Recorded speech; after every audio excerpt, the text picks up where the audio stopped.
नमस्कार दोस्तों, आज का प्रसंग बहुत ही ज्ञानवर्धक होने वाली है दोस्तों, इसलिए आप लोग कहानी को पूरा सुनिए।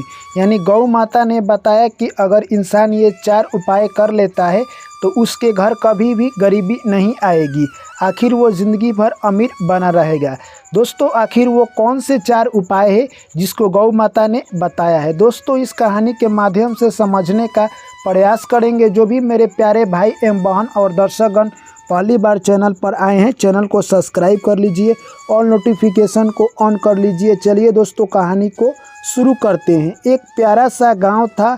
उस गांव में एक किसान रहा करता था। दोस्तों, किसान काफ़ी मेहनती था। वो डेली दिन भर खेत में काम किया करता और शाम को आता था। उसकी पत्नी भी डेली घर पर काम किया करती थी।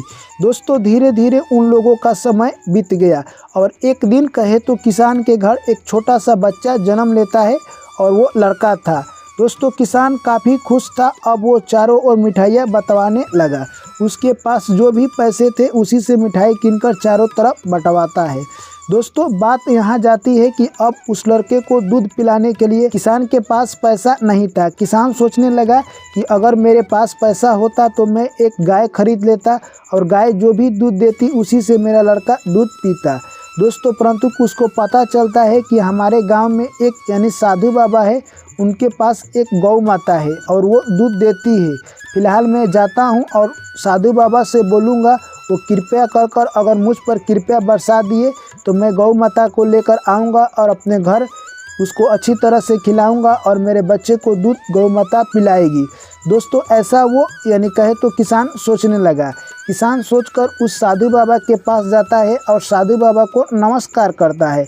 साधु बाबा बोलते हैं, हे वत्स, बोलो आज कैसा आना हुआ इधर।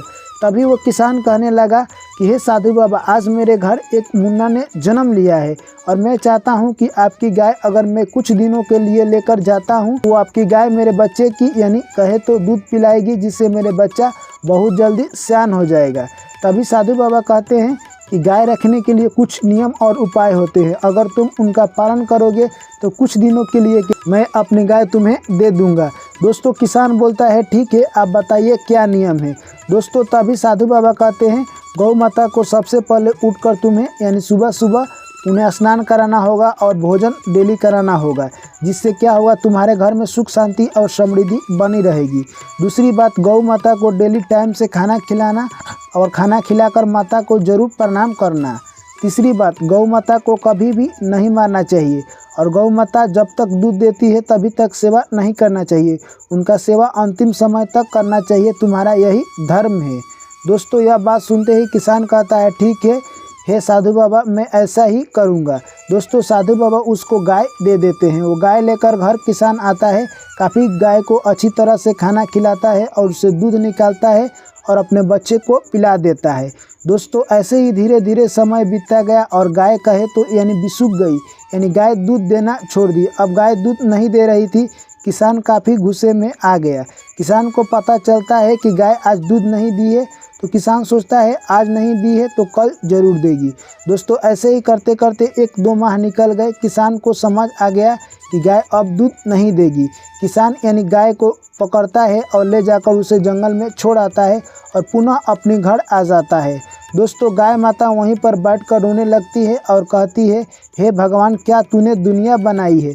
जब तक मैं उस इंसान को दूध दे रही थी तभी तक मुझे वो अपने घर रखा और जैसे ही मेरा थोड़ा सा समय खराब चलने लगा यानी मैं थोड़ा सा बूढ़ी हो गई, वो मुझे घर से ही निकाल दिया। यह बात सुनते ही कहे तो दोस्तों किसान अपने घर आता है, तभी देखता है कि उसके लड़के की तबीयत काफ़ी तेज़ खराब हो गई। दोस्तों, किसान अपने लड़के की इलाज के लिए शहर भटकता रहा पर उसका लड़का ठीक नहीं हो रहा। डॉक्टर बोलते हैं कि अब इसको बचाने वाला इस धरती पर कोई नहीं है, अब तुम्हें दवा ही काम आएगी, अब दवा काम नहीं आएगी। दोस्तों, किसान को अपनी गलती का एहसास हो जाता है और वो समझने लगता है कि जो मैंने गौ माता के साथ गलत बिहेव किया है उसी का अंजाम आज हम लोग भोग रहे हैं।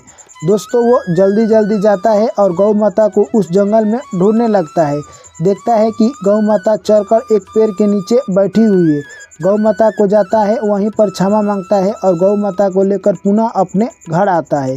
दोस्तों, धीरे धीरे समय बीतता गया और फिर से उसके घर में माता लक्ष्मी का वास हो गया और फिर से वो धनवान हो गया।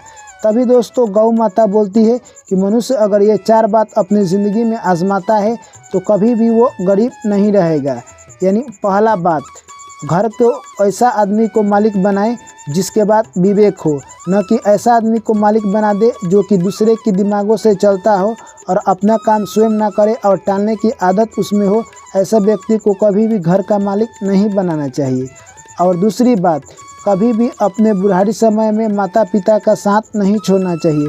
अगर आपके माता पिता बुढ़ा गए हैं तो ये नहीं कि आपने एक नया सा बंगला बना लिया, उसी में आप रहने लगे और माता पिता को घर से निकाल दिए। दोस्तों ऐसा कभी भी नहीं करना चाहिए। और तीसरी, घर का मालिक उसी व्यक्ति को बनाए जो विवेकशील हो, यानी जो निर्णय लेने के लिए तत्पर रहता हो, जिसका निर्णय ज़्यादातर सही होता हो। ऐसे व्यक्ति को ही हमें घर का मालिक बनाना चाहिए। और चौथा, इंसान को कभी भी अपने मन के अंदर लालच नहीं करना चाहिए। इंसान को कर्म निष्ठा के साथ कर्म करना चाहिए। आप कर्म करते रहिए, आप भगवान पर छोड़ दीजिए कि आपका फल क्या मिलेगा। यानी आपको फल तो ज़रूर मिलेगा मेरे दोस्त, क्योंकि आपने तो कर्म किया है।